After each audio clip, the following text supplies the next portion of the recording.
Hablamos de esa nueva dimensión vital a la que aspira la izquierda, gracias a la confluencia de Podemos, Izquierda Unida, ECUO y Las Mareas, que es la cuerda con la que pretenden ascender hasta el gobierno y ahorcar definitivamente al bipartidismo, aunque también hay quien piensa que puede ser la cuerda que ate de pies y manos a la formación de Pablo Iglesias y la haga tropezar.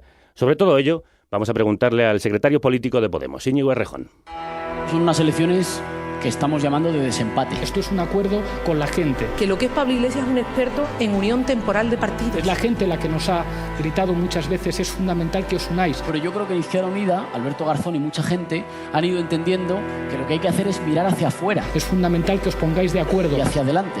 No estar mirándose hacia adentro, hacia los que ya están convencidos, hacia los que ya tienen el carnet, hacia los que se emocionan con los mismos símbolos. Siempre encuentra un partido que quiera confluir para parar su hemorragia electoral. Nuestro horizonte, nuestra hoja de ruta sigue siendo la transversalidad y construir una patria a la medida de nuestro pueblo. Es decir, construir una mayoría popular nueva, de gente que venga de sitios muy diferentes. Creo que muy acertadamente lo llamaba el purgado secretario de organización matrimonio de conveniencia. Y en los matrimonios de conveniencia hay que decidir si te interesa o no te interesa, si es equilibrado o no. Y un matrimonio de conveniencia es aquel en el que no hay amor. Y a mí me parece que no nos interesa en estos momentos. Y si no hay amor... Es la gente la que nos ha gritado muchas veces, es fundamental que os pongáis de acuerdo. Lo que hay es interés, ¿verdad que sí? Y en este caso, el interés se llama odio al Partido Socialista. ¿Que la señora Díaz está preocupada por los posibles resultados del Partido Socialista en las próximas elecciones? Bueno, pues que se plantee qué cosas podrían hacer mejor, pero que no asuma que nadie le tenemos ninguna animadversión. No es bueno. Mi consejo sería llegar al gobierno. Pónganse desde ya a mejorar, aprender la salud de nuestras instituciones y a respetar la ley. Al gobierno se llega. Y déjense de insultarme e intentar meter miedo a los españoles. Aprendido. A mí lo que me parece más peligroso de Podemos es que en su doctrina política está un germen de justificación de la violencia. Miente cuando dice que justificamos ningún tipo de violencia. Esta izquierda totalitaria miente cuando dice que tengamos ningún modelo totalitario. Defiende proyectos como el proyecto que ha representado miente cuando dice ETA en nuestro país. Yo creo que no hay que tener miedo que tengamos alguna pretensión de destruir las instituciones en España. Pero sí hay que tener las ideas muy claras. Eso si solo fuera un ciudadano. Este proyecto político supone una amenaza a nuestra democracia. Lo que pasa es que no es un ciudadano, es el director de la policía de todos. Y saber perfectamente que iniciamos un proyecto estratégico que va más allá del 26 de junio, mucho más allá. Hago un llamamiento a esos movimientos sociales. Ahora o nunca. Ahora o nunca. Ahora y por primera vez, Íñigo Errejón, este doctor en Ciencias Políticas, número 2 de Podemos, 3 en la lista al Congreso, secretario de Política de su partido y responsable de la estrategia y la campaña, se sienta en este programa para una entrevista en profundidad. Íñigo Errejón, crudas tardes. ¿Qué tal? Crudas tardes. ¿Por qué ahora Unidos Podemos y no el 20D? ¿Qué ha cambiado? Bueno, yo creo que han cambiado dos cosas fundamentalmente. En primer lugar, lo hemos dicho, vamos a unas elecciones de desempate. Vamos a unas elecciones en las que después del 20 de diciembre nos hemos pasado 4 meses en los que parece que ha habido bloqueo institucional. Y ese bloqueo institucional lo ha habido porque se presentaban dos modelos de país. El que representaban los votos y las fuerzas del cambio político y el del Partido Popular. El Partido Socialista estuvo entre medias, no se decidió entre caminar hacia uno o dejar que gobernara uno o hacer un acuerdo de gobierno con otros, y en esa encrucijada no fue capaz de resolver y por tanto nos devuelven... Y no está mal que sea así, nos devuelven al conjunto de la ciudadanía la opción de desempatar. Y en un momento así hay que extremar la generosidad. Yo creo que en un momento así además se antepone claramente por encima de cualquier escollo técnico, organizativo o concreto, una voluntad política, que es que si todo el escenario desde el 20 de diciembre ha sido restauración o cambio, a ver si los de arriba consiguen recuperar el orden que se les empezó a ir de las manos el 15 de mayo del 2011, o a ver si quienes estamos construyendo instrumentos políticos para recuperar la soberanía popular somos capaces de conducir un gobierno diferente, bueno, pues tenemos que sumar fuerzas también para torcerle el brazo a una ley electoral marcadamente injusta. Y el segundo elemento es que yo creo que es... Incluso en la cultura política se han movido muchas cosas. Y yo creo que, por ejemplo, también nos ha pasado a nosotros, pero yo creo que, por ejemplo, en Izquierda Unida ha habido mucha gente, lo decía antes en el corte que poníais, ha habido mucha gente que ha ido caminando y dando pasos y ganando peso interno para pensar sobre todo en la gente que todavía falta. Hacer un discurso que no interpele a la gente que ya se emociona con nosotros, que esa gente es la imprescindible, pero que esté mirando en la gente que todavía falta, que a veces no tiene muy clara la etiqueta que se pondría, pero que tiene claro qué modelo de país quiere. Y creo que la cuestión saldrá bien, o el acuerdo electoral saldrá bien si es algo mucho más allá del acuerdo entre organizaciones, sino que es capaz de generar, digamos, una ola de ilusión entre gente que a lo mejor no necesariamente ha votado a algunas de las organizaciones firmantes, pero que dice, esta vez por un pelo podemos equilibrar la balanza o desequilibrarla en favor de la gente. Lo has dicho, Podemos también se ha movido. Hablando de etiquetas a las que hacías mención, siempre habéis reclamado la transversalidad, la centralidad del tablero, pero ahora pactáis con la izquierda. ¿Esto es reconocer que Podemos ha perdido la transversalidad? ¿Es ahora un partido de izquierdas? Yo creo que no. Pretendemos ser algo mucho más importante. Pretendemos ser una fuerza, mucho más importante en mi opinión, pretendemos ser una fuerza que contribuya a la creación de una mayoría popular nueva, de un pueblo. Que es algo que, en mi opinión, es un objetivo mucho más ambicioso y mucho más radical, porque no pretende girar el gobierno hacia la izquierda o hacia la derecha, sino recuperar la soberanía popular que los privilegiados nos han robado. Y eso creo que lo estamos haciendo con mucha gente que viene de sitios muy diferentes. Lo que pasa es que, por supuesto, para hacer ese camino, bienvenidos sean compañeros que han estado, por supuesto, también, pues no sé, en la defensa de los servicios públicos, en la denuncia de los recortes de derechos civiles. Pero todos ellos vienen de la izquierda. Claro, pero hay mucha gente de los votantes que no necesariamente, y mucha gente de la militancia que no necesariamente. El Partido Popular ahora está diciendo, tirando de un argumentario que a mí me parece como de una España en blanco y negro de otro tiempo, que esto es un peligro comunista y que esto es una coalición comunista. Yo creo, no solo que no es cierto, sino que no están leyendo bien la realidad. ¿Qué pasa? ¿Que hay 5, 6, 7 millones de comunistas en España? Creo que hay 7 millones y muchos más, de hecho, de ciudadanos que saben que nuestro país se ha vuelto más injusto, más desigual, y que esto no ha caído del cielo, que esto ha sido porque los privilegiados y las oligarquías han tenido un gobierno a su servicio y que ahora toca reequilibrar la balanza con un gobierno al servicio de la mayoría social. Y, por tanto, me parece que la hoja de ruta sigue siendo la misma, que no es una que hayamos inventado nosotros, que es los de abajo contra los de arriba, que se inventó hace 5 años cuando comenzó el proceso de cambio español con el 15M. Sí, pero parece que en tu caso has cambiado algo la hoja de ruta, porque en una reciente entrevista en el diario.es dijiste que no querías que hubiera confluencia porque estabas convencido de que ese no era el camino, el instrumento ganador. Y hace poco más de un mes, añadías, somos fuerzas políticas diferentes con hojas de ruta diferentes. ¿Se ha hecho la confluencia a pesar de Íñigo Errejón? No, se ha hecho la confluencia con un altísimo grado de acuerdo entre los militantes, los simpatizantes y entre la dirección de Podemos.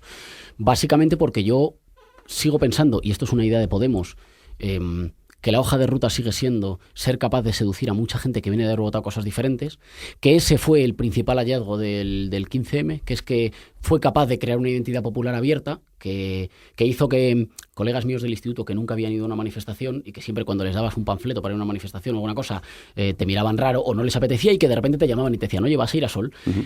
Eso puso en marcha algo que permitió imaginar que era posible una mayoría popular nueva en España, que podía subvertir los términos y desbaratar las posiciones de los partidos tradicionales del orden, que por cierto desde entonces, me hacía gracia oír a Susana Díaz, desde entonces cada vez que se abren las urnas siguen perdiendo votos a cientos y cientos de miles, a lo mejor no tan rápido como nos gustaría, pero claramente en una tendencia que indica que estamos en un cambio de ciclo. Y esa sigue siendo la hoja de ruta principal. Lo que pasa es que esa hoja de ruta se puede hacer con muchos compañeros. La hicimos con En Comú Podem en Cataluña, la hicimos con Las Mareas en Marea en Galicia, la hicimos con Compromís en ese momento en el País Valenciano y ahora seguimos sumando con mucha más gente, pero lo importante sigue estando en nuestra capacidad de mirar a los que todavía faltan, esa gente que duda, que más o menos simpatiza, pero que todavía no se ha decidido si dar el paso. Sí, pero volviendo a esas palabras, tú hace un mes parece que no creías en esta confluencia. No, yo lo que siempre he defendido es que creo que incluso puede que multipliquemos más si cada uno mantiene el mismo discurso y la misma hoja de ruta, lo cual no nos impide darnos la mano y, golpear juntos en el escenario electoral, incluso en algunos sitios para superar una ley electoral injusta. Pero quizá podemos multiplicar más en la medida en que asumamos que a veces interpelamos y nos dirigimos a gente diferente con lenguajes diferentes, aunque tengo que reconocer que esos lenguajes se han ido acercando. En las elecciones del 20 de diciembre, yo, por ejemplo, oí a una izquierda unida que hablaba mucho más de país o de gente que de izquierda o de clase trabajadora. Y creo que se ha ido produciendo por debajo, fíjate, antes incluso que los acuerdos técnicos, cuando los representantes organizativos firman un acuerdo, se ha ido produciendo un proceso de de acercamiento en el trabajo concreto y en los lenguajes. Ahora, somos organizaciones políticas diferentes, que respondemos a naturalezas diferentes. ¿No tenéis miedo de que el uniros a Izquierda Unida os quite esa transversalidad, os haga perder esa centralidad que tanto buscáis? Como siempre, me parece que va a haber una pelea discursiva en esta campaña, y el Partido Popular, y por cierto, y esto es muy notable, también el Partido Socialista, van a intentar que la campaña se libre en esos términos, en unos términos, yo creo, ya desbordados en la política española. Depende de nosotros y de nuestra capacidad que tengamos al alcance, o que tengamos la virtud política de ser capaces de seguirle diciendo a mucha gente: mira, me da igual lo que votaste o con qué símbolos te emocionabas hace 3 años. Me importa si llegas a fin de mes o si te parece que en este país lo que ha habido ha sido un secuestro de la democracia por una pequeña minoría privilegiada a la que le ha ido muy bien con partidos que se decían de derechas y con partidos que se decían de izquierdas. Si somos capaces de hacer eso, creo que estamos en condiciones de aportar. Además, ¿cómo lo vais a hacer? Bueno, nosotros vamos a mantener un tipo de campaña, un tipo de discurso que hicimos para el 20 de diciembre, que básicamente tiene siempre la obligación de no mirarse al ombligo y de estar mirando permanentemente hacia afuera. Va a haber de nuevo toda una maniobra tradicional con nosotros, de cerco, que va a intentar que hablemos de nosotros mismos, de los acuerdos, de las personas, de las identidades, de las etiquetas. Si el adversario quiere que nos encerremos a discutir de eso, en mi opinión, es porque ese no es el camino ganador.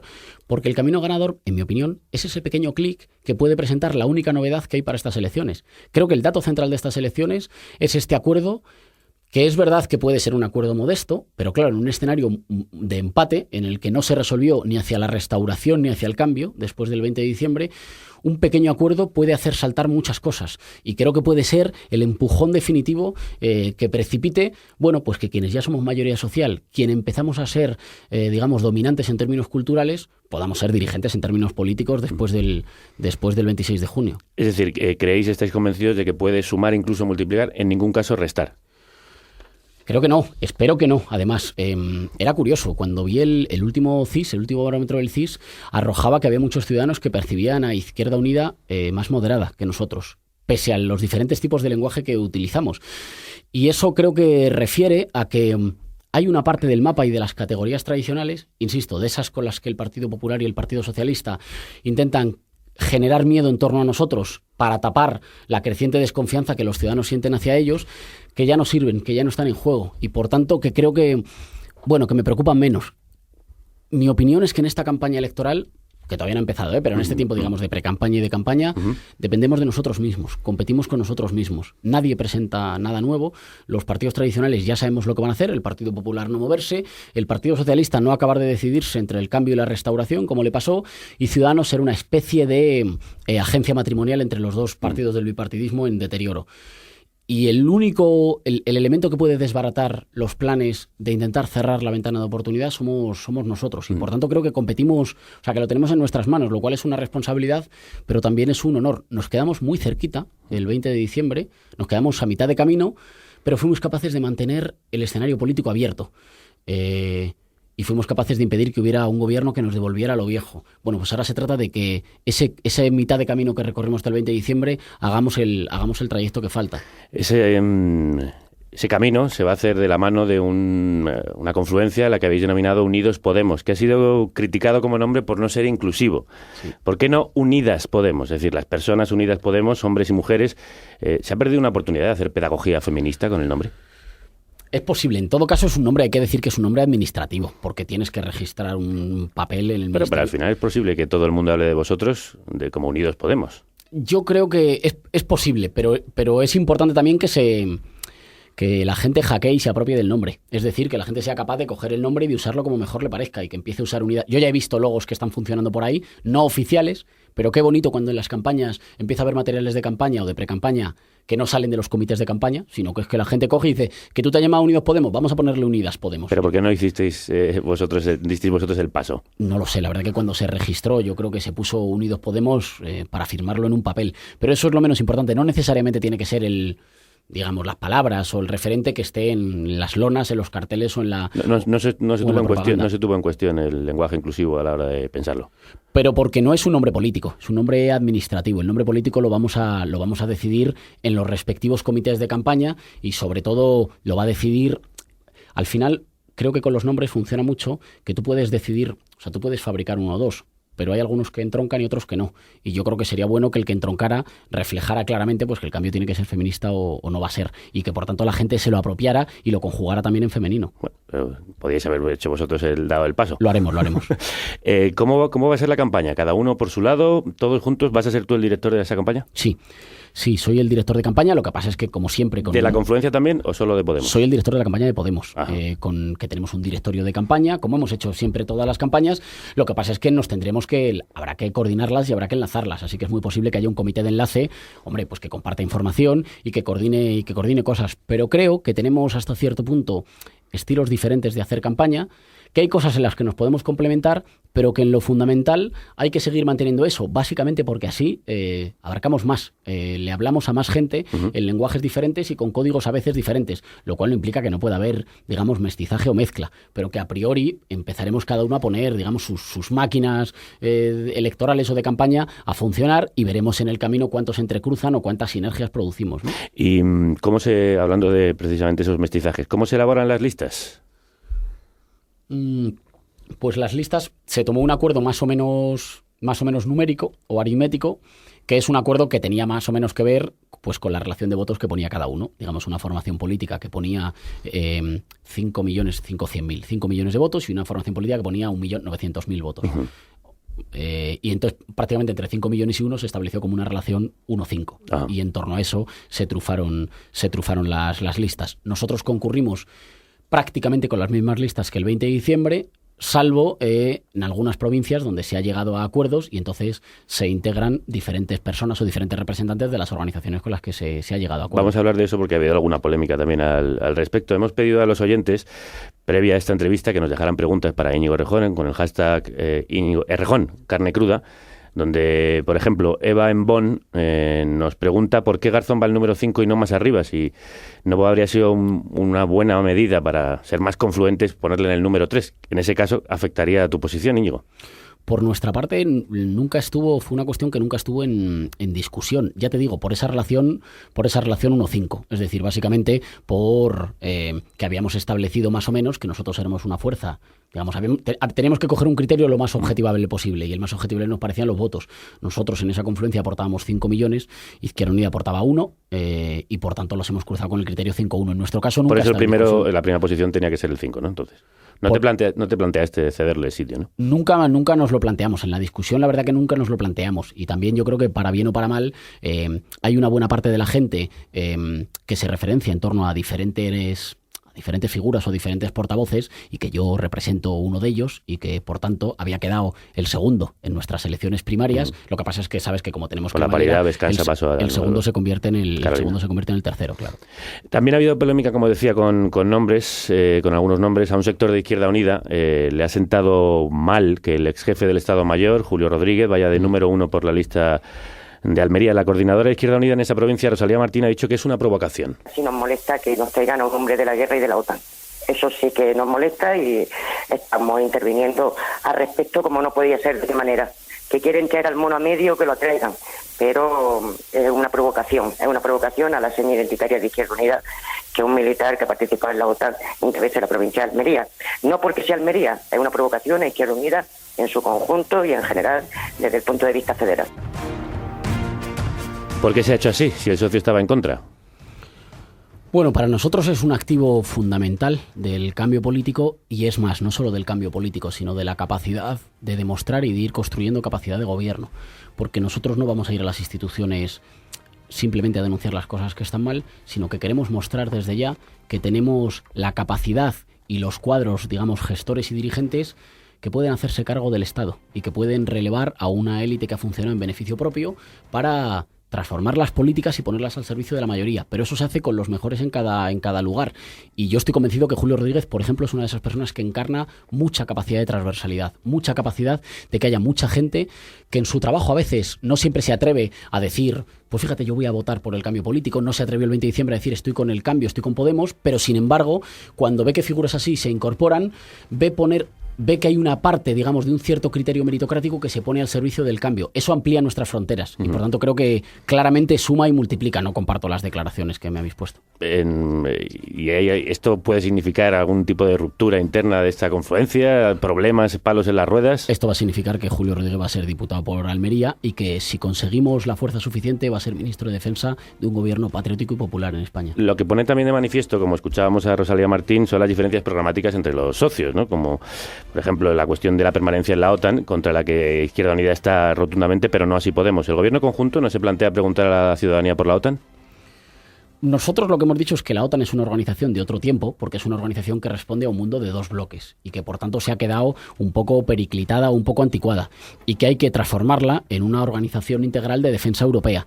También, mientras hemos dicho eso, o junto con esa postura clara al respecto de la OTAN, decimos que los problemas centrales de nuestro país no son siempre los que nos quieren encerrar nuestros adversarios, y por tanto que yo creo que en España es mucho más prioritario, no sé, frenar los desahucios, enfrentar el drama de la precariedad, de la pobreza, recuperar la capacidad de los salarios o blindar los servicios públicos o derogar la ley Mordaza, por decir algunos de los puntos que están por decir algunos de los puntos fundamentales que sí que responden a la emergencia democrática y social que tenemos en España. Yo creo que hay que ir transformando el modelo, digamos, nuestra inserción en un modelo geopolítico de defensa mundial, básicamente porque eso responde a un mundo que ya no existe, que era el mundo dividido en dos bloques, y que hay que irlo transformando en un sentido europeo, y sin duda trabajaremos por ello. En el programa, esos 50 pasos para gobernar juntos, tampoco está la prohibición de la tauromaquia o el referéndum sobre la República, que son debates tradicionales de la izquierda. ¿Izquierda Unida ha tenido que renunciar, aparte de su ADN, para llegar a este acuerdo? Bueno, no lo sé, eso habría que preguntárselo a Izquierda Unida, pero nosotros no le pedimos que renuncien a eso. De hecho, nos parece bien que sigan defendiendo que esas cuestiones son cuestiones centrales si les parecen centrales. No les pedimos que renuncien. Lo que hemos hecho ha sido privilegiar cuáles son esos elementos de punta de lanza que han permitido abrir brecha en un sistema político que hace 5 años nos parecía cerradísimo y muy sólido, que hoy, como decíais antes, empieza a mostrar claros síntomas de grietas, pero también de nerviosismo, y por tanto poner delante cuáles han sido las cuestiones que nos han permitido abrir brecha y cuáles son las cuestiones más urgentes, que nuestro pueblo siente como las más urgentes para empezar a tener un país del que sentirnos orgullosos, más justo, más democrático, y las hemos puesto por delante.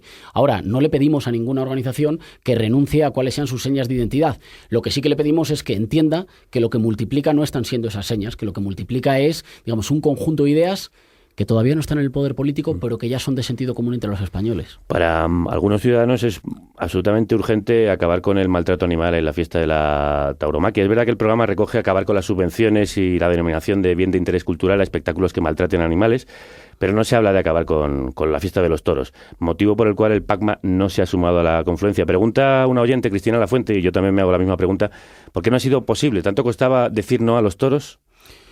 Nosotros, y te puedes imaginar cuál es mi posición cuál es mi posición personal, creemos que en cuestiones que están arraigadas culturalmente en una parte de nuestro pueblo, que tiene, digamos, formas de concebir la tauromaquia que yo no comparto en absoluto, pero que están arraigadas culturalmente, la mejor forma de ir dando pasos para que eso se elimine es revertir esa forma de vivirlo. Y eso es un combate fundamentalmente cultural. ¿Esto qué significa? Significa que hay tradiciones que no se prohíben, que se van transformando y que ahí hay que dar toda una lucha cultural. Nosotros queremos que con el dinero público, más en la situación que estemos, no se festejen fiestas que no me parece que sean edificantes y que además, en mi opinión, suponen maltrato animal. Para los animalistas no es una cuestión de que el tiempo deba decirlo, sino que debería prohibirse que se maltrate animales y encima se celebre un espectáculo por ello. Lo eliminaremos con mucha más solidez, me parece, cuando hayamos construido un consenso que haga que eso no dependa de un gobierno. Que no es que un gobierno llegue a lo prohíbe y luego llega otro y lo revierte, sino que vamos dando pasos y vamos construyendo un consenso en la sociedad para que eso forme parte cada vez más del pasado. Yo creo que va siendo, yo creo también, no soy un experto, pero creo que tiene una impronta generacionalmente muy marcada. Es decir, creo que para las nuevas generaciones de españoles no representa algo particularmente importante a defender. Y creo que estamos dando buenos pasos en ese sentido. Sí, pero para quienes defienden los derechos de los animales probablemente no es una cuestión que deba esperar generaciones, porque cada día mueren animales o son maltratados. Me imagino. Supongo que se hacen también a la idea de que los mejores pasos en ese sentido lo van a dar si hay un gobierno de cambio que tenemos que encabezar nosotros. Seguimos con ese programa de 50 pasos para gobernar juntos. Proponéis devolver a su redacción original el reformado artículo 35 de la Constitución sobre gasto público y una nueva senda de reducción del déficit en estos términos. Un un ritmo de reducción del déficit significativamente más paulatino que el planteado por la Unión Europea y que en ningún caso se produzca como consecuencia de nuevos recortes del gasto público.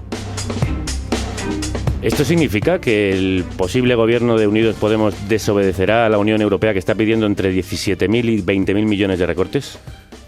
Fíjate, yo creo que te va a sorprender, pero significa que llevamos mucho tiempo diciendo una senda que incluso ahora el Partido Popular empieza a ver como razonable. Poco a poco, pero empieza a ver como razonable. Y alguno podrá decir, claro, porque vienen elecciones. Bueno, pero ojo, si algunas de las ideas que defendíamos y que defendemos y que hace 2 años eran de peligroso antisistema, hoy el gobierno se ve obligado a empezar a darles una cierta cabida. Ya digo, es que culturalmente marcamos una parte del paso de nuestro país. Significa que un gobierno patriótico en España iría a Bruselas a negociar con firmeza. ¿Eso de qué depende? Depende de una correlación de fuerzas europea. Creo que el ejemplo de Grecia, en ese sentido, es muy ilustrativo, porque muestra claramente que no solo depende de la voluntad política, necesita la correlación de fuerzas que te permita plantarte y decirle a Bruselas: yo quiero cumplir con mis obligaciones, pero para cumplir con mis obligaciones, primero tengo que rescatar a mi gente y en segundo lugar tengo que poner en marcha un programa de crecimiento. Y eso no se hace recortando ni asfixiando, porque hemos visto que recortando y asfixiando caminamos en el sentido contrario. Y por tanto, pues por ejemplo, que hasta que no seamos capaces de recuperar el gasto social, la inversión pública o los salarios, en este país no va a haber un crecimiento sostenible con justicia. Y nosotros creemos que el paradigma es el contrario del que nos ha dicho el Partido Popular. Solo si incluimos a la gente que ha quedado en la cuneta, este país puede crecer y tener décadas por delante de futuro. Ahora, ¿eso de qué depende? Eso es un tira y afloja. Creo que en ese tira de floja somos más fuertes de lo que fue Grecia, porque somos la 4ª economía de la zona euro y pesamos como 3 o 4 veces más que Grecia y por tanto creo que podemos llegar con más fuerza, pero también creo que en la Unión Europea están empezando a cambiar cosas. El propio gobierno español se ha beneficiado de una política monetaria del Banco Central Europeo que ha rebajado las políticas de ajuste y de asfixia, y este gobierno ha ido a Bruselas también a decir, no con la firmeza que a nosotros nos gustaría, pero que hay que empezar a rebajar. Lo que pasa es que del PP nos tememos que lo hace siempre en campaña, es decir, que esconde las tijeras en campaña y después de las elecciones, si gana, devuelve otra vez las tijeras. ¿Qué opinión te merece lo que hace Syriza ahora en Grecia, esos recortes? Que es un gobierno que está sometido a unas políticas de ajuste que yo creo que no son económicas, son exclusivamente políticas ideológicas. Yo creo que si en Grecia hubiera ganado las elecciones de nuevo Nueva Democracia, el partido homólogo del Partido Popular, la Unión Europea hubiera sido más magnánima y más generosa con el gobierno griego. Creo que a los griegos les están haciendo pagar una factura contra nosotros. Es decir, que la crueldad contra Tsipras y contra el gobierno de Syriza lo que intenta es decirle a todo el resto de países europeos, del sur de Europa sobre todo, miren, no se puede, no hay ninguna alternativa. Y no os lo dirán a vosotros, precisamente, además siendo la 4ª economía, más punto de mira, quizá incluso más necesario hacer un gesto de este tipo. Pero es que yo creo que la Unión Europea, y sobre todo la Troika y Merkel, se han comportado con Grecia como el abusón de clase, que se ha ensañado con el débil para intentarnos decirnos a nosotros, que no somos tan débiles, que es imposible ese camino, que no lo intentemos. Pero eso no demuestra necesariamente fortaleza, demuestra debilidad, demuestra que tienes que escarmentar en el cuerpo del débil, porque sabes que si nosotros ganamos tenemos más fuerza también para intentar buscar aliados y empujar a otros gobiernos nacionales a que, y estoy pensando fundamentalmente en el gobierno francés, a que se planten frente al ritmo que impone Alemania. Básicamente eso va en interés... Gobierno francés que está ahora mismo haciendo una reforma laboral que está siendo protestada en las calles de Francia. Nefasta. Es que yo creo que Hollande tiene que entender que si no se plantan las fuerzas progresistas contra la austeridad... va a ser la extrema derecha de Marine Le Pen quien le dé el sobrepaso y encabece una alternativa anti-austeridad, lo cual sería desastroso para Europa. Había un tuit que acabo de recordar en el que decías, se te citaba en una entrevista, creo que en El Mundo, donde decías que había un hilo entre Marine Le Pen y Podemos. Me preguntaban oyentes si esto realmente es cierto y lo piensas. Bueno, hay que leer, como en todos los casos, yo siempre lo recomendaría, es mejor leerse la entrevista que quedarse con el titular. Lo que decía es que estamos en las antípodas de nuestros proyectos políticos, pero que compartimos unas causas, no en el sentido de objetivos, sino de orígenes similares en lo que respecta a un divorcio entre la ciudadanía y las élites. Lo que pasa es que en España, gracias a la existencia del movimiento 15M, tuvimos una gran vacuna democrática, que es que la indignación popular, en un cierto momento populista que vivimos en España, no se ha capitalizado por fuerzas reaccionarias o de extrema derecha, sino que se ha capitalizado por fuerzas progresistas y y digamos populares en clave democráticas, ¿no? O democrático-populares. Y eso no ha sido un éxito de un partido. Eso fue que la gente, en un momento de indignación, de crisis, de resentimiento, de necesidad de una comunidad que te proteja, no pensó en construir la comunidad contra el de fuera, contra el que tiene la piel diferente o contra el que es más débil, sino pensó en construir la comunidad contra las minorías oligárquicas que nos estaban robando y que nos estaban secuestrando las instituciones. Así que de un malestar similar surgen proyectos que están en las antípodas. En las antípodas dicen algunos de los periodistas que os siguen, si no en las antípodas, por lo menos algo enfrentados, están el proyecto que tiene Pablo Iglesias para Podemos y el que tiene Íñigo Errejón. Y sobre todo estas diferencias empezaron a brotar y a publicarse a raíz del cese de Sergio Pascual, anterior secretario de organización de Podemos. El entrenador el que hace la composición de los equipos y las propuestas de equipo al Consejo Ciudadano y retira o da la confianza a las personas que integran ese equipo. No creemos que existan esos desacuerdos políticos, aunque sí existan desacuerdos tácticos. Ese proceso de resolución de los problemas organizativos sigue su curso hasta que los problemas organizativos estén resueltos. Escuchábamos a Rafael Mayoral, a Carolina Vescanza y a Irene Montero, miembros de la dirección de Podemos, valorar el cese que decidió Pablo Iglesias de Sergio Pascual, una persona muy cercana a Íñigo Errejón, como todos sabemos. Ese cese, unido a la dimisión en bloque de muchas personas de tu confianza en Podemos Madrid y el cambio de estrategia electoral, ha hecho que muchos periodistas hablen de que tu posición se ha debilitado en estos meses, ¿es cierto? No, aquí me ves y los dos indicadores que se pusieron para eso, que no los fijamos en Podemos, que se fijaron, digamos, por parte de periodistas y desde los medios de comunicación, era la posición en las listas y la posición como director de campaña. Y bueno, digamos que a los hechos me remito. ¿No hay un distanciamiento con Pablo Iglesias, como se ha publicado también? No, lo que hubo fue una diferencia con respecto a algunas cuestiones organizativas en la que algunos quisieron leer una diferencia, digamos, político-estratégica.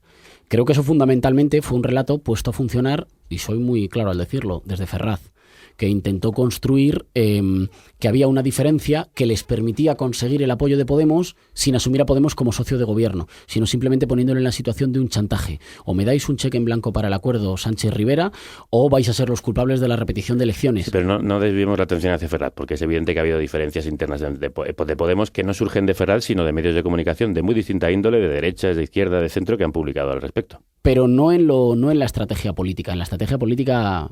Entonces, ¿en lo personal? Desde mucho antes. No, tampoco. En algunas cuestiones organizativas. Es verdad que lo hemos dicho muchas veces, que Pablo y yo hemos tenido que ir aprendiendo a conciliar la relación de amistad, de compañeros de militancia y de compañeros de facultad con una relación más orgánica de secretario general y secretario político.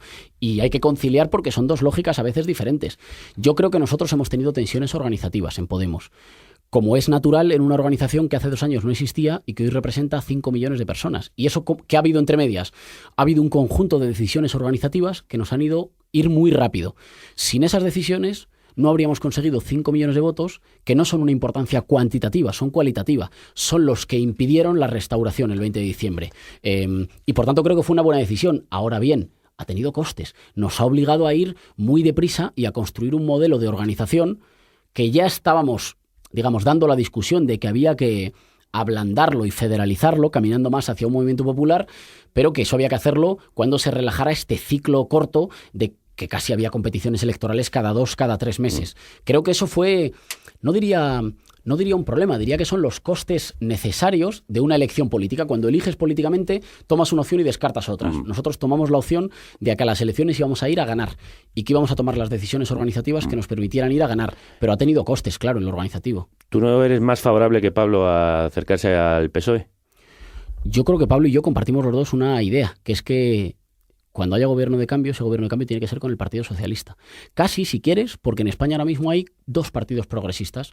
Uno, digamos, de carácter más radicalmente democrático o de impugnación al orden existente, como somos nosotros, y otro más dado a contemporizar, como es el Partido Socialista, pero que representamos todavía posiciones que tienen que entenderse. Nosotros claramente somos un partido progresista de avanzada, o que tiene la representación de las grandes ciudades, de la gente más joven y del Mediterráneo y el norte de España y Madrid, claro, y el Partido Socialista es el partido progresista más del sur de España, de la gente un poco más mayor y de las zonas más rurales. Durante un tiempo, en un tiempo de transición entre lo nuevo y lo viejo, creo que habrá que entenderse. Lo que pasa es que para entenderse el Partido Socialista tendría que asumir que hay que tratarse de igual a igual y que no vale compresionar, que hay también que aceptarnos como socios leales. pero la correlación de fuerzas entre unos y otros la dirá la gente. Y esto no es por ninguna obsesión con el Partido Socialista, que es una cosa que el PSOE repite continuamente, que parece que vaya a hacer una campaña hablando del PSOE, de sus 137 años de historia y de Podemos. Yo creo que esa no es la campaña que hace falta. Lo que hace falta es ver si construimos la fuerza necesaria como para un gobierno que ponga las instituciones y las políticas al servicio de la gente que se ha tenido que apretar el cinturón, o si no. Y hemos visto que cuando depende del PSOE a veces titubea, así que hay que conseguir un empujoncito más para que eso sea posible. ¿Y cómo vais a conseguir ese acuerdo con estos miembros? El problema es que a usted le han prohibido gobernar con nosotros. Lo dijeron algunos de los miembros de la vieja guardia de su partido. Lo dijo el señor Felipe González. Sí, el que tiene el pasado manchado de cal viva. Hemos puesto este ejemplo, como ha habido otros muchos, de desencuentros en estos 4 meses de esterilidad negociadora. ¿Se puede realmente encontrar un punto común con el PSOE, que acaba de rechazar además vuestro pacto para ir en listas conjuntas al Senado? Se debe. Empiezo por lo más importante. Se debe. ¿Cómo?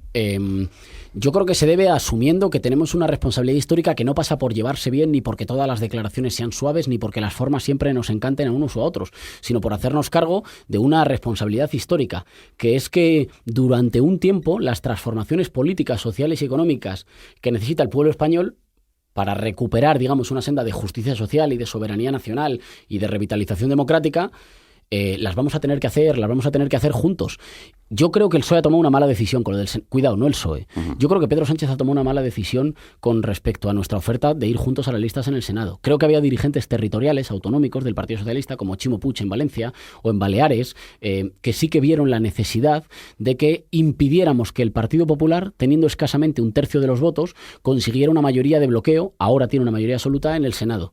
Y que por tanto evitáramos que lo viejo o los partidarios de la conservación de lo que no ha funcionado se atrincheren en el Senado. Creo que también si Sánchez le hubiera preguntado a la militancia socialista claramente hubiera preferido, entiende el acuerdo en el Senado, que no hace falta ser lo mismo, porque no lo somos y tenemos programas diferentes, pero que podíamos sumar fuerzas para que el PP no se atrincherara y le echara un candado al cambio político o intentara echárselo desde el Senado. Pero creo que están a tiempo de rectificar. He oído unas declaraciones de Jordi Sevilla diciendo que de ninguna manera es posible un gobierno con nosotros. Creo que hay una parte del PSOE que va a bloquear cualquier posibilidad de que Podemos gobierne este país. Lo que pasa es que yo creo que esa parte es escasamente representativa de sus votantes y de sus militantes. Yo creo que sobre Pedro Sánchez no tengo información, tengo, digamos, intuición de que sobre Pedro Sánchez ha habido mucha presión durante estos meses para que no gobernara con nosotros. Pero que no la debería haber escuchado, en mi opinión, porque le han colocado en una situación como de rey ahogado, que era no dejarle escorarse hacia el PP y no dejarle gobernar para nosotros. Quienes le recomiendan eso, le están recomendando en realidad indirectamente que muera. Tenemos que ir terminando, Íñigo, y quiero hacerlo como hemos empezado.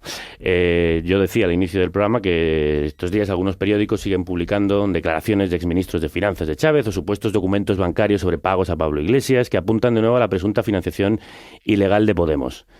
¿Es todo falso? Van 4 querellas archivadas por el Tribunal Supremo, que no es un tribunal de Podemos. 4 querellas archivadas de aquellos que han sido lo suficientemente valientes, no solo para insinuarlo y para generar ruido, sino porque es que eso es un delito. Y por tanto, si alguien tiene pruebas fehacientes de que alguien está cometiendo un delito, tiene que ir a los tribunales. Los únicos que se han atrevido, por cierto, manos limpias que tiene a su presidente entre rejas ahora, los únicos que se han atrevido han acudido a las instituciones de justicia y han archivado todas las querellas. Tenemos un momento dramático para las élites de nuestro país porque no pueden hablar de su país y por tanto intentan hablar de cosas que suceden fuera para generar miedo aquí. Eso es tradicional, ¿eh? Siempre en la historia, cuando un grupo ha perdido la capacidad de convencer, solo le ha quedado la capacidad de asustar. Y yo creo que esa capacidad, que yo no subestimo, pero va claramente retrocediendo, porque son etiquetas creo que no responden a los problemas cotidianos de la vida de la gente en nuestro país. ¿Cómo creéis que puede afectar a vuestro resultado electoral?